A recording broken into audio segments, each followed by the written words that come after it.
fans, to your speeding bulletin for the week March 8th to March 14th, 2013. A week which saw a new Man of Steel cover for Total Film magazine, details on the final ever Young Justice episode, and info on the upcoming new Superman comic books. Let's not waste any more time, come take a look. In movie news, Superman and Lois Lane are the focus of the cover for the May 2013 edition of Total Film magazine, issue number 205. The article within also features new movie imagery of Superman taken during filming on location during the Smallville scenes shot in Plano, Illinois. Check it out at totalfilm.com. The April 2013 edition of Germany's Cinema magazine also features Henry Cavill as Superman on the front cover, with a Man of Steel and Superman 75th anniversary feature article starting on page 10. There are new images of the cast inside the magazine, including one large cast photo that includes all the major players. Visit cinema.de to purchase the magazine. Before Man of Steel hits theatres, make sure to pick up these new definitive 1/6 scale statues from DC Collectibles, sculpted by Gentle Giant Studios. Superman, Jor-El, Zod and Feora are all now available to pre-order from our online store. Julian's Auctions in Beverly Hills will be selling off some rare and unique Hollywood movie items on April 5 and April 6, including a Superman flying costume with boots and cape, which was worn by Christopher Reeve from Superman 4: The Quest for Peace. The costume is expected to fetch between $20,000 and $30,000. Also listed are a pair of Superman boots worn by Henry Cavill during filming for Man of Steel. They're expected to go for around $700. The auction items are on display in a public exhibition inside Julian's Auctions Beverly Hills from Monday, April 1st to Friday, April 5th. See the juliansauctions.com website for further details. While fans weren't necessarily sold on the casting choice of DJ Cotrona for the role of Superman in George Miller's never-made Justice League movie, the actor told ComingSoon.net that he is bitterly disappointed the film was dropped after so much work had already gone into it. He said, "That was a big bummer. I was really excited to work with George Miller and the script was really good." The 3rd Avenue Playhouse in Sturgeon Bay, Wisconsin is hosting a Fleischer Superman Cartoon Festival this Saturday, March 16th from 1 p.m. Tickets are only $2 and there's a free scoop of Superman ice cream available for every child who comes dressed up in a superhero costume. Visit the 3rdavenueplayhouse.com website for further details. In TV news, Superman homepage writer Isaac Frisby has updated our Young Justice animated series episode guide with a summary of the most recent Season 2 episode, Summit. Isaac has also written his review of this episode saying, "If you like awesomeness, watch this episode," and he gave it a 5 out of 5. Cartoon Network and DC Entertainment released the episode description and 13 images for Endgame, the final episode of the Young Justice animated series, unfortunately. In this episode, on the verge of finally ending the alien invasion, the team discovers the price of victory may be the entire planet Earth. Endgame airs on Saturday, March 16th at 10:30 AM on Cartoon Network, and once it's done, it's done. Sad to see it end. Cartoon Network and DC Entertainment have also released 2 images and a preview clip for the upcoming 3rd episode of the Farm League animated short. Farm League airs on Saturday, March 16th between 10 AM and 11 AM on Cartoon Network as part of the DC Nation block. Warner Home Video announced the upcoming release of 3 new DVD compilations called Superman Supervillains, collecting together episodes from Superman the Animated Series. Each single-disc DVD collection will contain 3 episodes highlighting one of Superman's foes. There's one for Bizarro, another for Brainiac, and the last one is for Metallo. Warner Home Video also announced the upcoming release of a new DVD collection titled The Best of Superman, incorporating fan-favourite episodes from a number of different animated shows. Superman battles the forces of evil in 14 fan-favourite animated episodes drawn from multiple Superman series. You can grab them all from the Superman homepage online store. DC Comics released their June 2013 solicitations this week, and we highlighted for you all the Superman-related comics and products listed.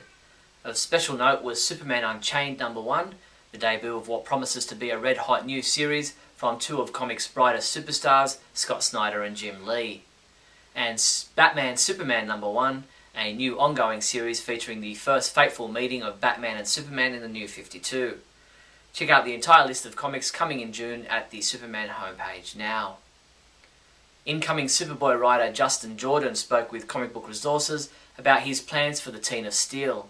He said one of the elements they're going to explore is what does it mean to be part of the Superman family, and should there be such a thing at all. Check out the interview at comicbookresources.com. Comic Book Resources also spoke with Superman writer Scott Lobdell to find out what we can expect from the monthly comic book title now that the Hell on Earth saga has come to an end. As for how that saga affected the relationship between Superman and Supergirl, he said, "I think the whole ordeal is going to bring them closer together. Remember, up until this moment, they really hadn't shared many experiences." Superman comics we reviewed this week included Superman number 17, which was reviewed by Adam DeChannel, who said, "I was blown away by the epilogue," and he gave this issue a 4 out of 5.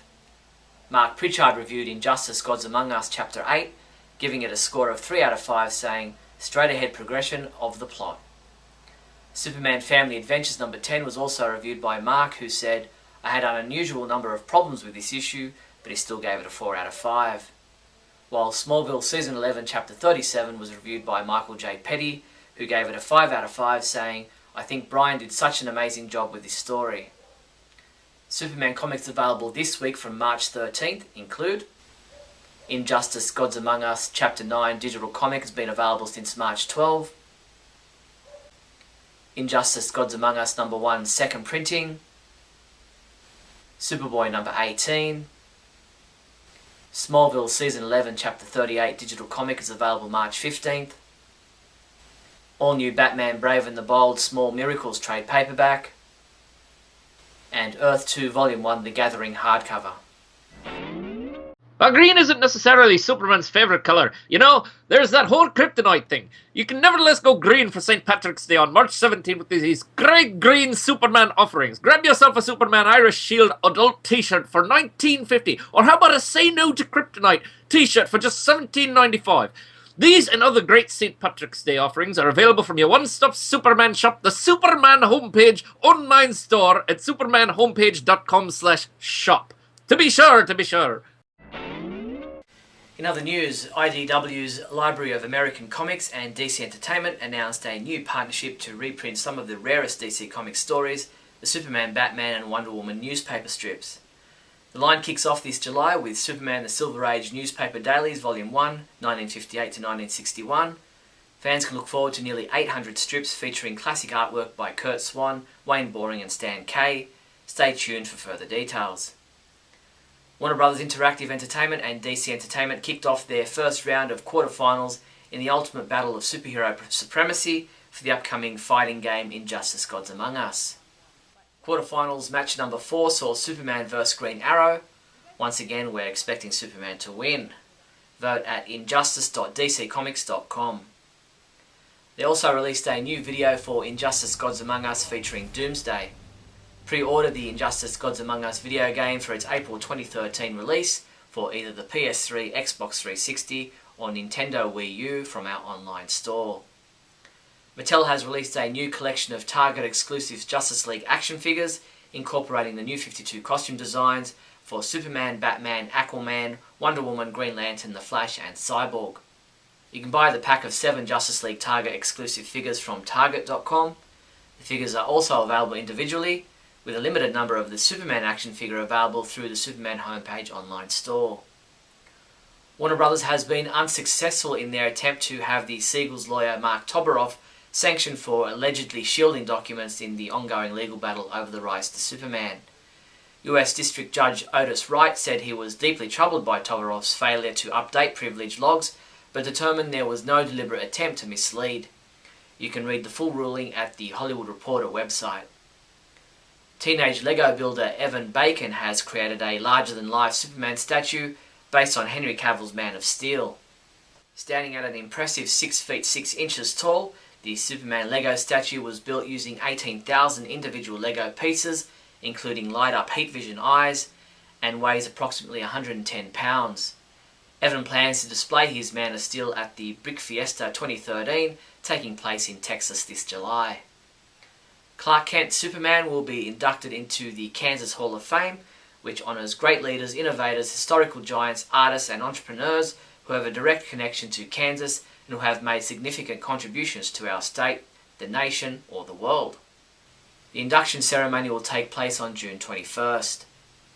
A free panel will be held at the Case Western Reserve University in Cleveland on Tuesday night, March 19th, to celebrate the 75th anniversary of the Man of Steel. The Superman panel will start at 6 p.m. and is free and open to the public. For further details, visit cleveland.com. That's all the Superman news there was for the week March 8th to March 14th. I'm Steve Younis from supermanhomepage.com. Great Scott! Great Scott! Great Scott!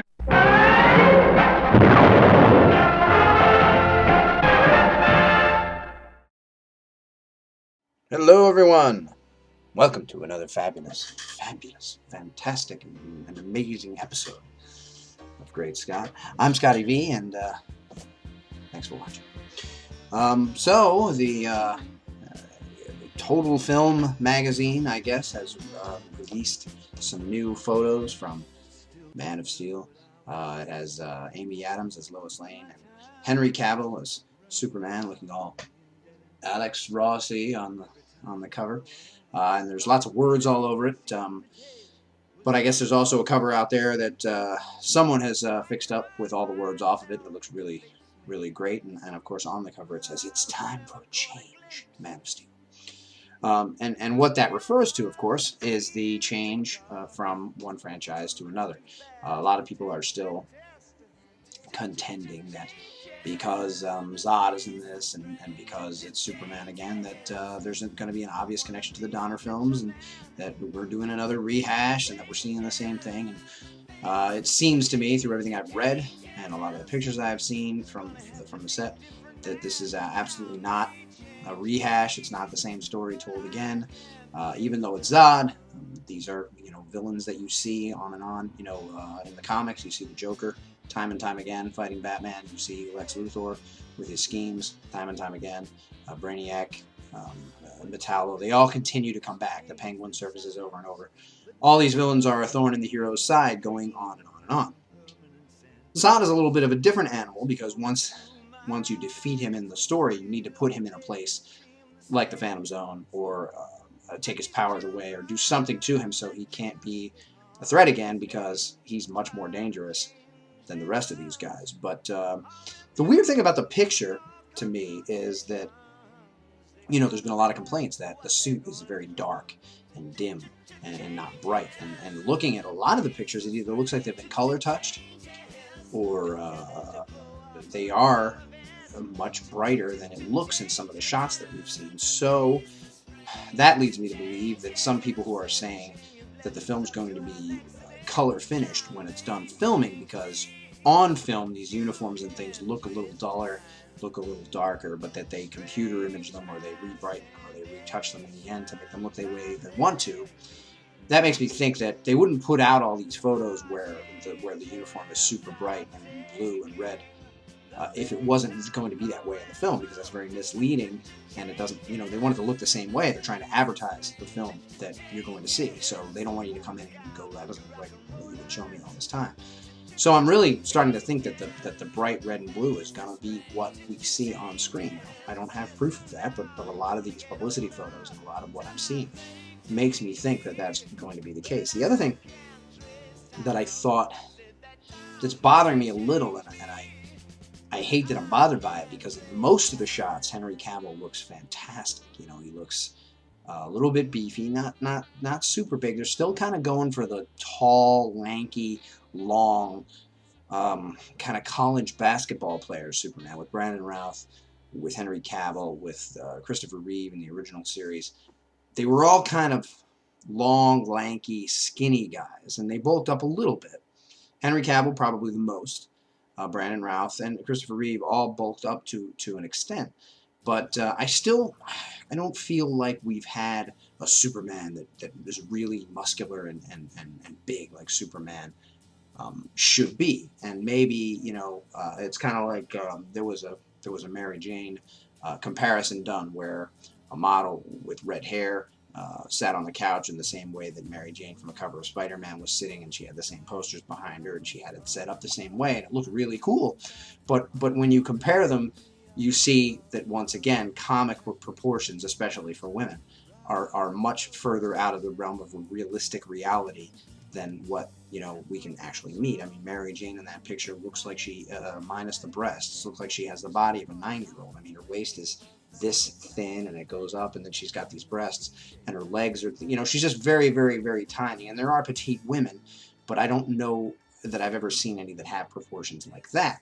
Now, the model did a great job. I love the photo the way it is, but she's a real woman doing the photo as opposed to a comic book drawing, and I think that might be what I'm seeing with Superman. You know, he's this big bulky guy with a truck for a chest and, you know, big arms, and we're looking at human beings doing what human beings can do. Now, yes, there are Lou Ferrignos and there are Arnold Schwarzenegger. I think Superman's more of an Arnold Schwarzenegger build than he is a Lou Ferrigno, but he is much bigger than most of these guys that have played him. Dean Cain probably had the heaviest build, which was my favorite look in that uniform, because it was closest to me.